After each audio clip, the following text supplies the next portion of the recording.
नमस्कार दोस्तों, आज की वीडियो में हम बात करेंगे केपीआईटी के बारे में।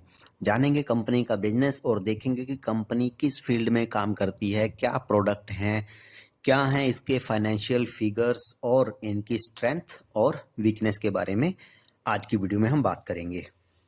तो केपीआईटी की शुरुआत होती है 1990 में और उस समय इनका नाम था केपीआईटी इन्फोसिस्टम्स। कुछ सालों बाद इनका कमिंस इंडिया के साथ मर्जर हो जाता है और इनका नाम चेंज होकर के हो जाता है केपीआईटी कमिंस इन्फोसिस्टम लिमिटेड।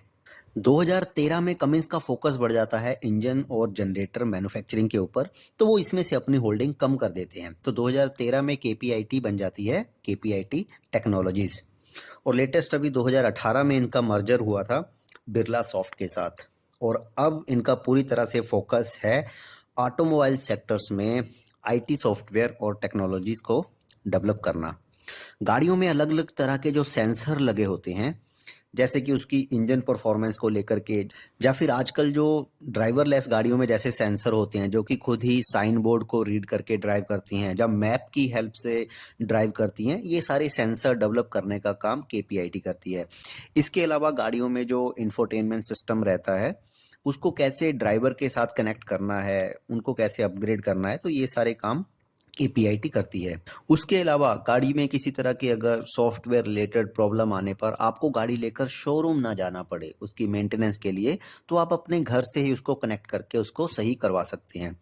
अगर आपने ऑटोमोबाइल सेक्टर को अपने रडार पे रखा होगा तो आप पिछले 2-3 साल से देख रहे होंगे कि गाड़ियों में जो चेंजेस आ रहे हैं सॉफ्टवेयर रिलेटेड, उससे गाड़ियों की सेल्स में एकदम से बूम आ रहा है।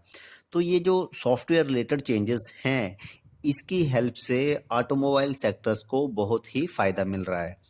तो दोनों के लिए ये विन विन सिचुएशन है। आगे हम चलते हैं कंपनी के फाइनेंशियल्स के ऊपर और देखते हैं कि क्या डेटा है इसका अवेलेबल।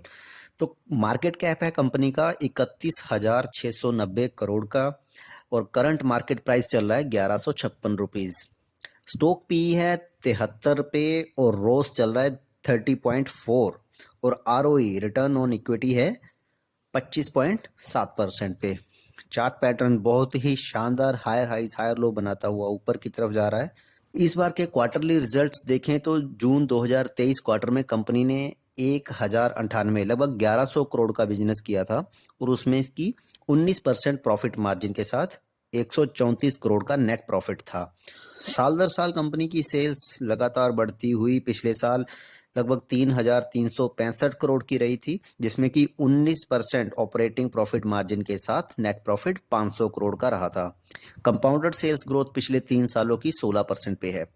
बैलेंस शीट में देखिए तो कंपनी के पास 1381 करोड़ का रिजर्व है और बोरोइंग्स लगभग 287 करोड़ की है। तो काफ़ी अच्छा यहाँ पे हमें कंपनी का एक फाइनेंस रिकॉर्ड दिखता हुआ। शेयर होल्डिंग पैटर्न में देखें तो 40% की होल्डिंग प्रमोटर्स के पास है और लगभग 26% एफआईआईज और 12% होल्डिंग डीआईज के पास है और पब्लिक के पास लगभग 21-22% के पास आसपास पब्लिक के पास है। ये तो थी केपीआईटी के फाइनेंशियल्स की बात। लॉन्ग टर्म के लिए स्टॉक काफ़ी अच्छा है। एसआईपी मोड में इसको थोड़ा थोड़ा बाय करते रहें। लंबे टर्म के लिए अपना नज़रिया बनाए रखेंगे तो बिल्कुल काफ़ी अच्छे रिटर्न फ्यूचर में देखने को मिलेंगे इसमें। लेकिन इसके साथ इनके साथ प्रॉब्लम ये हो सकती है, जैसे ईवी सेक्टर्स में बड़े प्लेयर्स इंडिया में एंट्री हो रही है जिनकी, वो बड़े प्लेयर्स कई बार छोटी मछलियों को खाने के लिए तैयार रहते हैं। तो उनके मुकाबले ये कैसे अपने आप को सरवाइव कर पाती है, अपना बिजनेस कैसे बनाए रखती है, ये देखना होगा आगे के टाइम पे। उसके अलावा कंपनी का डेटा बहुत ही शानदार है, बहुत ही अच्छा है। तो ये थी आज की वीडियो केपीआईटी के ऊपर। इसके अलावा अगर आपने हमें ट्विटर या इंस्टाग्राम पे फॉलो नहीं किया है तो आपको डिस्क्रिप्शन में लिंक मिल जाएगा, वहाँ से आप हमें फॉलो कर सकते हैं। तो करते हैं वीडियो की समाप्ति। पढ़ते रहिए, सीखते रहिए। Happy investing.